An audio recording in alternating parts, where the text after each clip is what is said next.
नाजरीन, इस वक्त मेरे सामने जो है बहुत प्यारी आवाज़ वाले एक नौजवान बैठे हुए हैं जिनका नाम मोहम्मद बिलाल है और वो रायविंड के नज़दीक एक गांव है भंबा कलां, वहाँ से स्पेशल नाज सुनाने के लिए मेरे दफ्तर तशरीफ़ लाए हैं। तो आइए आज उनसे सुनते हैं नाज शरीफ। रमज़ान मुबारक का मुक़द्दस महीना है, तो मेरी दोस्तों से यही गुजारिश है कि अगर आपको अल्लाह का कलाम नाज शरीफ की पसंद आए तो ज़्यादा से ज़्यादा इसको शेयर कीजिएगा ताकि इस बच्चे की हौसला अफजाई हो और ये मज़ीद नेकी के कामों में बढ़ चढ़ कर हिस्सा ले सके। जी बिलाल भाई, शुरू करें। मदीने दा फकीर होवे, मदीने दा फकीर होवे,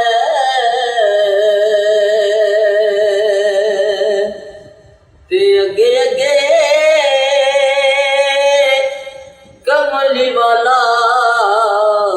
पिछे पीर नसीर होवे, ते जग जिंदा परवाना है, ओ जग जिंदा परवाना है,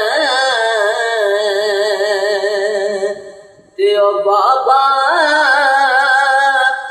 ज़हरा दा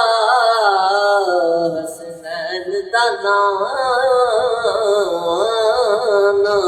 है, ते बाबा ज़हरा दा हसनैन दा नाना है, ज़म-ज़म दा पानी है, ते आका तो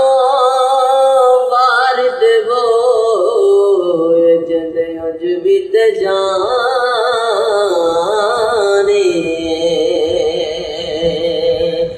ओए मेरा ले देन लोकी, मेरा ले देन लोकी तेरे नाल सोहणिया,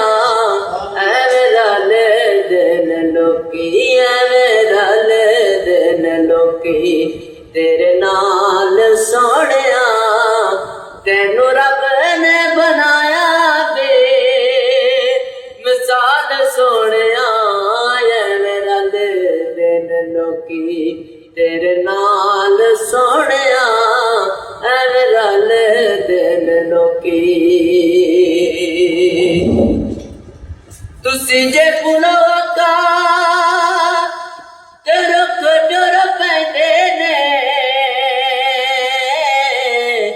ओ मुठियां च रोड़े भी दरूद पढ़ लेंदे ने,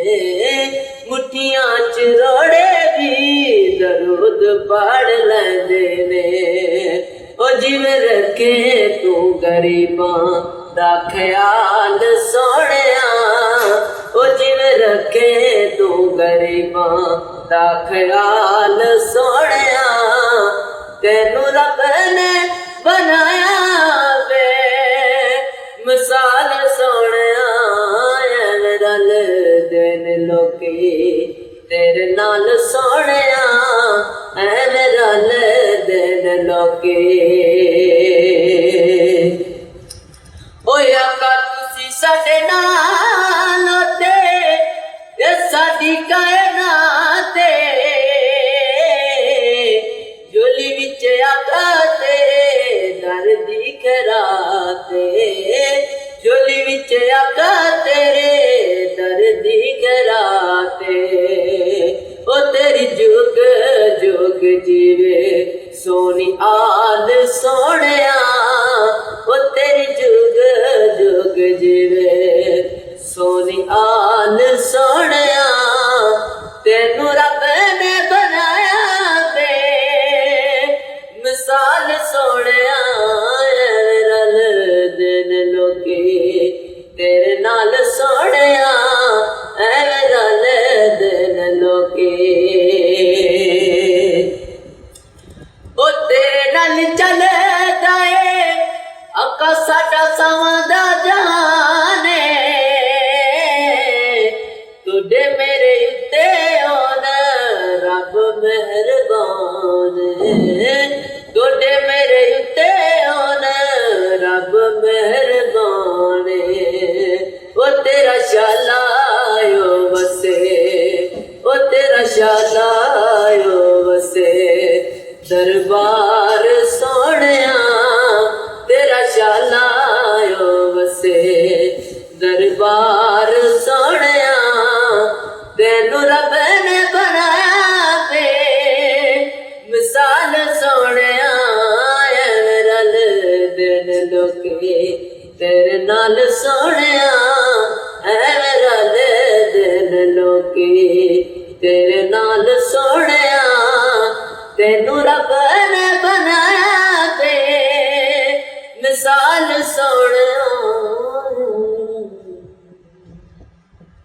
सुभान अल्लाह जी। ये थे बिलाल साहब जिन्होंने नाज शरीफ आप सब दोस्तों को सुनाई है। और इनके यहाँ आने का मकसद सिर्फ यही है कि मेरी जो वीडियो है वो ज़्यादा से ज़्यादा वायरल हो, ताकि लोग ज़्यादा से ज़्यादा देखें और मुझे खुशी हो। यानी कि इसकी खुशी इस बात में है कि इसको ज़्यादा से ज़्यादा लोग सुने और ज़्यादा से ज़्यादा लोग देखें। तो तमाम दोस्तों से गुजारिश मैं दोबारा करता हूँ कि इस वीडियो को ज़्यादा से ज़्यादा शेयर कीजिएगा। बहुत शुक्रिया। अल्लाह हाफ़िज़।